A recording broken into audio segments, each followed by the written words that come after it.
Letter number 82.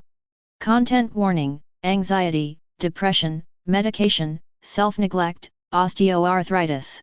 I have generally been a happy person. For the better part of my life, I have been content and self-confident. I have encountered my share of hardships in life and have weathered them decently well, I'd say. I do get quite anxious, but I have learned to deal with it from an early age. I know it stems from my tendency to overanalyze and overthink things, constantly worrying about the worst possible scenario. However, I wasn't prepared for the diagnosis of osteoarthritis. I was diagnosed back in 2020, right around the time of COVID-19, and it hit me bad. I had been experiencing mild pain, which gradually became worse. After a few weeks of discomfort and suffering, I consulted a doctor and was told I have arthritis in both my hands. My thumb joint had swelled up quite badly. I was in my early 30s back then, and just couldn't fathom being slapped with a lifelong condition I knew would slowly worsen over time. I think that was what I was mostly sad about. With the diagnosis came the realization that I wouldn't be able to do a whole lot of things, which added to my depression and anxiety.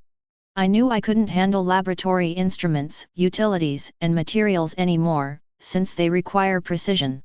I developed a tremor in my hands while holding things, such as a cup or a bag. This hit me really hard since I have loved research ever since I set my foot inside a laboratory during my undergrad days. I also had to give up going to the gym since holding on to anything for an extended period of time would start hurting like H, and I remember days when I had to pop painkillers to keep the pain under control.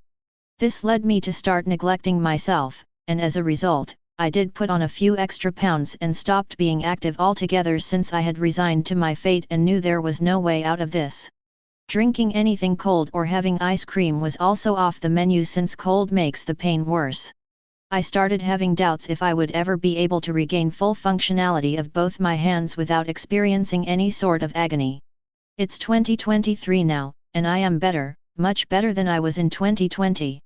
My pain is manageable and I have started being active again, even hitting the gym since I was advised that working with weights is actually beneficial for arthritis patients.